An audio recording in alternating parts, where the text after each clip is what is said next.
Role of information within an organization. Company में different departments के अंदर information generate हो रही है, तो आइए जरा समझते हैं कि why it is important for an organization to better manage, collect and process the information. इस मॉड्यूल के अंदर our focus would be on understanding the role of information within organization. अब कंपनी में डिफरेंट यूनिट्स मौजूद हैं, हर unit के अंदर information generate हो रही है, कस्टमर से इंफॉर्मेशन आ रही है, आपके प्रोडक्ट्स की इंफॉर्मेशन मौजूद है, उसकी क्या प्राइस है, कितनी क्वांटिटी में मौजूद है, वो सारी इंफॉर्मेशन एक कंपनी के अंदर मौजूद है।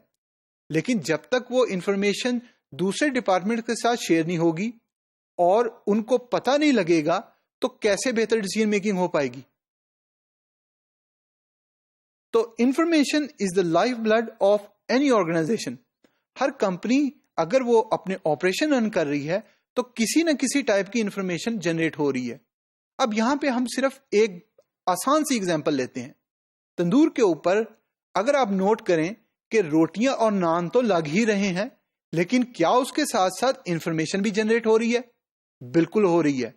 फॉर एग्जाम्पल कि आज के दिन हमने कितनी रोटियां सेल की, कितने पैसे हमने रिसीव किए और हमारा मटेरियल क्या लगा। अब आप सोच रहे होंगे कि ये इंफॉर्मेशन तो हर तंदूर के ऊपर कंप्यूटर सिस्टम मौजूद नहीं होता, बिल्कुल मौजूद नहीं होता, लेकिन ये सारी इंफॉर्मेशन जो है मैनुअली अरेंज हो रही होती है और मैनुअली डील कर रहे होते हैं वहां पर। अगर आप उससे बेहतर ऑपरेशन वाले तंदूर के ऊपर जाएं तो वहां पर वो सारी information through computer system manage हो रही होती है। Information must be accurate.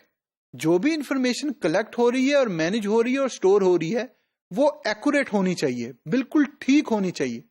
अगर आपके नाम के स्पेलिंग गलत हैं तो वो एक्यूरेट इंफॉर्मेशन नहीं है। अगर आपके फोन नंबर के एक डिजिट मिसिंग है तो that is not accurate. Complete होनी चाहिए, आपका एड्रेस पूरा आना चाहिए, तभी एक कंपनी आपके एड्रेस पे वो प्रोडक्ट भेज सकेगी। अप टू डेट होनी चाहिए। इन मेनी केसेस होता क्या है कि कस्टमर की इंफॉर्मेशन, जब पहली दफा कस्टमर आया तो आपने उसका फोन नंबर ले लिया, लेकिन आफ्टर 2 years अगर आपको उस कस्टमर के साथ डील करना पड़ा है तो उसके पुराने फोन पे जब आप कॉल करेंगे तो वो अटेंड नहीं हो पाएगा क्योंकि उसका फोन नंबर चेंज हो गया है। तो up to date information about the customer या जो कंपनी के अंदर इंफॉर्मेशन जनरेट हो रही है वो भी जरूरी है। And relevant. अब कस्टमर से related relevant information and irrelevant information बहुत जरूरी है उसको मैनेज करना। मैनी कंपनीज डिसाइड करती हैं कि कौन सी इंफॉर्मेशन रेलेवेंट है और कौन सी इंफॉर्मेशन इररेलेवेंट है। फॉर एग्जाम्पल, क्लास के अंदर हर स्टूडेंट का नाम क्या है, उसका आईडी क्या है और उसका ग्रेड या उसके मार्क्स कितने आ रहे हैं। टीचर के लिए रेलेवेंट ये सारी इंफॉर्मेशन है। टीचर के लिए इररेलेवेंट इंफॉर्मेशन ये है कि वो आज कपड़े कौन से पहन के आया और उस कपड़ों का कलर क्या था। तो हर कंपनी, हर ऑर्गेनाइजेशन जब एक बेहतर इंफॉर्मेशन सिस्टम डिजाइन कर रही होती है तो पहले ही डिफाइन कर लेती है कि कौन सी रेलेवेंट इंफॉर्मेशन है और कौन सी इररेलेवेंट इंफॉर्मेशन है। Why information is important? तो it helps a company in making informed decision. Informed decision mean अगर अप टू डेट इंफॉर्मेशन होगी तो आप अप टू डेट कस्टमर को बता सकेंगे।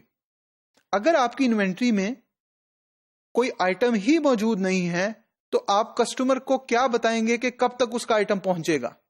अगर आपको पता होगा और आपके पास एक कंप्यूटर सिस्टम होगा जिससे आपको अप टू डेट इन्वेंट्री के नंबर्स का पता लग रहा होगा, तभी आप कस्टमर को बता सकते हैं कि आपका ऑर्डर 2 दिन के बाद या 4 दिन के बाद पहुंच जाएगा। क्यों? क्योंकि हमारे पास वो जो आइटम है वो मौजूद है।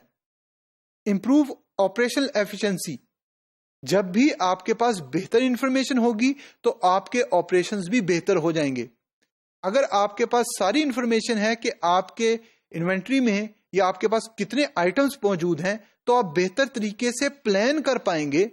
जो शिपिंग एंड डिलीवरी के ऑपरेशंस हैं उनको बेहतर तरीके से कैरी आउट कर पाएंगे। Better customer service. Better customer service उसी वक्त होगी जब आपको पता होगा कि कस्टमर से रिलेटेड इंफॉर्मेशन क्या है, जो वो प्रोडक्ट रिक्वेस्ट कर रहा है वो क्या हमारे पास मौजूद भी है, कितनी क्वांटिटी में मौजूद है, और उस पर अगर कोई प्रमोशन लगी हुई है तो वो क्या है, अगर डिस्काउंट है तो वो हमने कस्टमर को क्या देना है। कस्टमर उसी वक्त हैप्पी होगा जब आप उसको बेहतर तरीके से इंफॉर्मेशन प्रोवाइड करेंगे। बेहतर तरीके से इंफॉर्मेशन प्रोवाइड करने का मतलब यह है कि आप उसे अप टू डेट, रेलेवेंट और कंप्लीट इंफॉर्मेशन के बारे में बताएंगे कि फॉर एग्जांपल अगर उसने कोई रिक्वेस्ट किया आइटम तो कब पहुंचेगा, कितनी देर में पहुंचेगा और कौन से एड्रेस पे पहुंचेगा। Help in gaining comparative advantage, वो कंपनीज जो अपनी ऑर्गेनाइजेशन के अंदर जो इंफॉर्मेशन जनरेट हो रही है उसको बेहतर तरीके से मैनेज करते हैं, तो वो उन कंपनीज को पीछे छोड़ जाते हैं जो अपनी इंफॉर्मेशन को बेहतर तरीके से मैनेज नहीं कर पा रहे। इंप्रूव्स कम्युनिकेशन, अगर एक डिपार्टमेंट दूसरे डिपार्टमेंट से कम्युनिकेट ही नहीं कर रहा, अब यहां पे कम्युनिकेशन का मतलब यह है कि शेयरिंग ऑफ इंफॉर्मेशन, कि क्या मार्केटिंग या सेल्स को पता है कि इन्वेंट्री में क्या मौजूद है, क्या अकाउंटिंग एंड फाइनेंस के पास इंफॉर्मेशन अप टू डेट हो रही है कि कस्टमर को पता लग सके कि उसने कितने पैसे जमा कराए हैं या उसके कितने पैसे रहते हैं। Why information is important, because it reduce the probability of risk. जब आपको पता ही नहीं है किसी इंफॉर्मेशन का तो आप बेहतर कस्टमर सर्विस कैसे दे पाएंगे। It reduce the probability of risk, उसका मतलब यह है कि जो काम अगर आप नहीं कर सकते वो काम आप कस्टमर को बता देंगे कि भाई इतने दिनों के अंदर आपका आइटम नहीं पहुंच पाएगा क्योंकि इसकी शॉर्टेज है। अगर आपके पास इंफॉर्मेशन होगी तो फिर उसके साथ साथ आप उस रिस्क को रिड्यूस कर देंगे और कस्टमर को बेहतर तरीके से बता पाएंगे। Assist in inventory management, that is one application of having an good information, के बेहतर तरीके से इन्वेंट्री को मैनेज किया जाएगा। अगर आपकी कंपनी कुछ सेल कर रही है टू द कस्टमर तो आपके पास किसी न किसी फॉर्म में कुछ इन्वेंट्री होगी। Help in attracting large customer base, अगर आपके पास पहले इंफॉर्मेशन होगी कि कस्टमर कहां से आए, कौन सी सिटी से आए, विद इन द सिटी किस जियोग्राफिक लोकेशन से आए, तो आप उस जगह पे बेहतर प्रमोशन और एडवर्टाइजमेंट कर सकते हैं। जब आप बेहतर एडवर्टाइजमेंट करेंगे जिससे ब्रांड अवेयर होगा और एक अवेयरनेस क्रिएट होगी कि कस्टमर में एक इमेज क्रिएट हो जाएगा कि जो कंपनी है they are focused towards serving the customer, तो आप अपनी कस्टमर बेस को बढ़ा सकेंगे। अगर आपके पास इंफॉर्मेशन ही नहीं है कि फॉर एग्जांपल आप अपना कोई प्रोडक्ट बेच रहे हैं और आपको यही नहीं पता कि पूरे पाकिस्तान में से एक स्पेसिफिक सिटी में से वो आइटम ज्यादा बिक रहा है वहां पर, तो आप कैसे एक अपनी कस्टमर बेस को बढ़ा सकेंगे। वो उसी वक्त बढ़ा सकेंगे जब आपके पास हिस्टोरिकल इंफॉर्मेशन मौजूद होगी और उसकी बेस पे आप बेहतर डिसीजन मेकिंग कर पाएंगे।